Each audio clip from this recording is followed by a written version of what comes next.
Carthage is born as one of the greatest challenges ever thrown at Rome. But before it became an enemy, it was a story of sea, trade, and survival. Its origins lie in the Phoenician world. Merchants and sailors, mainly from Tyre, on the Levantine coast, who between the 9th and 8th centuries BCE built a network of outposts across the western Mediterranean. In this context, Carthage, Carthage, new city, becomes far more than a port. It is a perfect strategic hub in a sheltered bay in today's Tunisia, with land routes into the interior and sea routes towards Sicily, Sardinia, Spain, and beyond. Legend, however, gives it a face. Dido, or Alyssa, the queen who fled Tyre and founded the city with cunning and determination. The myth tells the famous trick of the oxide cut into thin strips to claim as much land as possible. Legend or not, it already says everything about how Carthage would be perceived for centuries: intelligent, pragmatic, ruthlessly rational. In its early centuries, Carthage grows in the shadow of the Phoenician homeland's crisis. When Tyre loses autonomy and power, Carthage inherits the role of leader of the Punic world in the west. But be careful. It is not an empire in the Roman sense, with roads, legions, and directly administered provinces. It is an empire of sea and contracts, coastal bases, alliances, tribute, trade agreements, and, when needed, force. Its power lies in its fleet, its logistics, its ability to finance wars and buy loyalty. Carthage often uses mercenary troops: Libyan, Iberian, Numidian, Campanian, Greek, while Carthaginian citizens form the governing core and, above all, the naval and administrative elite. It is a machine that works as long as money flows and routes stay open. Even in the archaic period, the city is a masterpiece of infrastructure. Its harbor system with a commercial port and the famous military Kothon, often described as an inner basin with dedicated berths, becomes a symbol of Punic sea power. Carthage controls islands and coasts not to romanticize the Mediterranean, but to dominate choke points: the Strait of Sicily, the routes to Iberia, the corridors toward the Atlantic.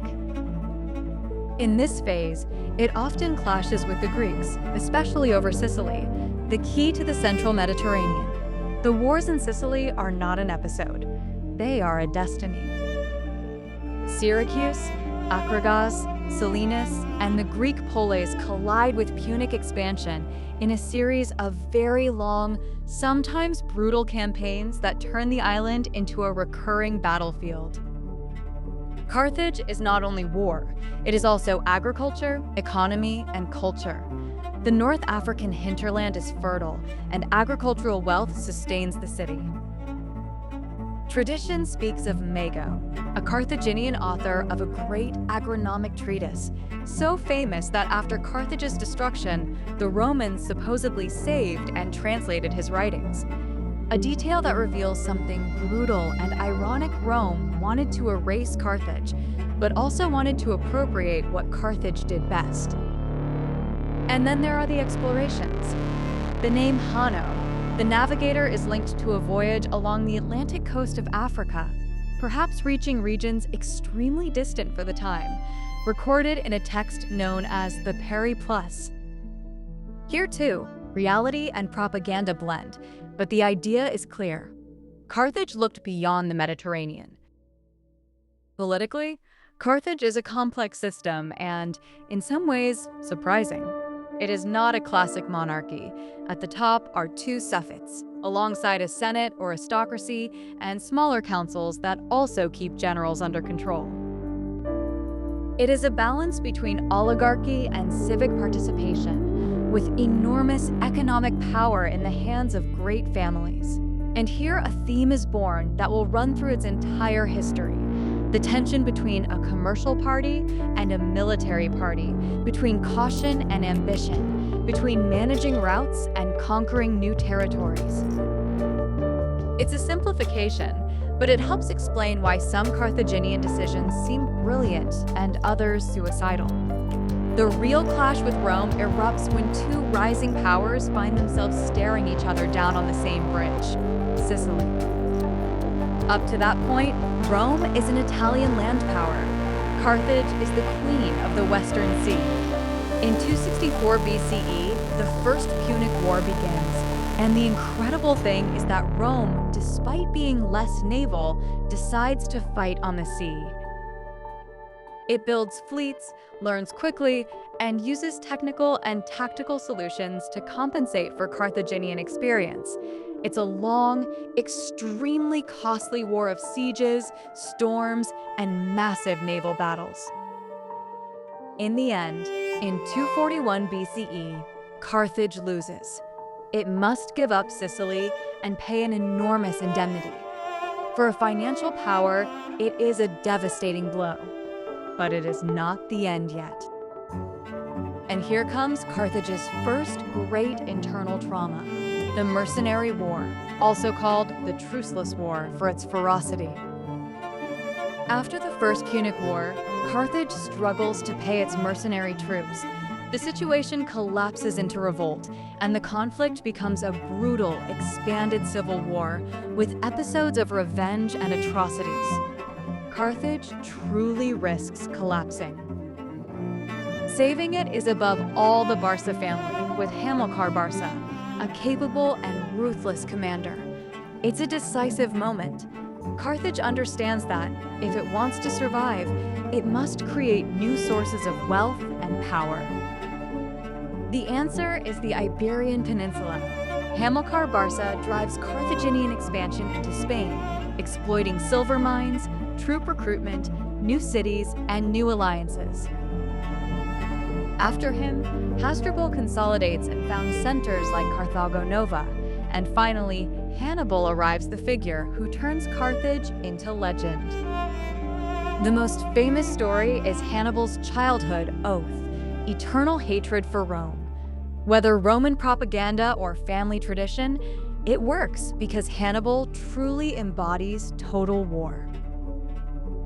The Second Punic War breaks out in 218 BCE, also tied to the crisis of Saguntum and the balance of power in Iberia. And this is where Hannibal does the unthinkable. He crosses the Alps with an army and elephants, an act of logistics that becomes myth even as it happens. In Italy, Hannibal defeats the Romans in a sequence of blows that seem impossible. The Trebia, Lake Trasimene, and then Cannae, 216 BCE, one of the greatest disasters in Roman history. Cannae isn't just a victory, it's a trauma. Rome loses tens of thousands of men, and for a moment it feels like Italy could collapse. Some cities go over to Hannibal, like Capua. Others hold firm. But Rome does something that explains why it will become an empire. It does not yield. It changes strategy, avoids direct confrontation, wears the enemy down, and at the same time opens other fronts. And here comes the element often forgotten. The war isn't just Hannibal versus Rome in Italy. It is an ancient world war. Spain, Sicily, North Africa, alliances with Numidians, Carthaginian internal politics, and above all, Rome's ability to regenerate armies and resources. Rome sends Publius Cornelius Scipio, later Africanus, to Iberia, and Scipio turns the situation around. He cripples Carthage where it hurts most: mines, recruitment, bases. Then he brings the war to Africa, and here Hannibal is forced to return. In 202 BCE, at Zama, Hannibal faces Scipio. It is the end of the Carthaginian dream. Carthage loses the war and loses the right to wage war without Roman permission. It must surrender part of its fleet and pay further indemnities. From that moment on, Carthage is an economic power with its hands tied. And here is the perfect tragedy. Despite defeat, Carthage recovers economically. Trade revives, agriculture produces, the city becomes prosperous again. But that prosperity becomes a pretext. Rome no longer wants a rival. The hardest Roman politics takes the stage the idea that it's not enough to win, you must eliminate. The phrase Carthago delenda est, Carthage must be destroyed, attributed to Cato the Elder, becomes the symbol of a mentality. As long as Carthage exists, Rome does not feel safe. And there is an additional local factor, the deadly pressure of the Numidian kingdom, especially under Massinissa, Rome's ally, who exploits the constraints imposed on Carthage to seize territory and provoke it. Carthage protests, Rome hesitates, and in the end, the situation explodes. In 149 BCE, the Third Punic War begins, and it is a different war from the other two. It is not a clash between near equal powers. It is a siege and a sentence. Rome demands increasingly humiliating terms: surrender of weapons, hostages, and then the most absurd and symbolic demand: abandon the city and rebuild it far from the sea. For Carthage, that is death.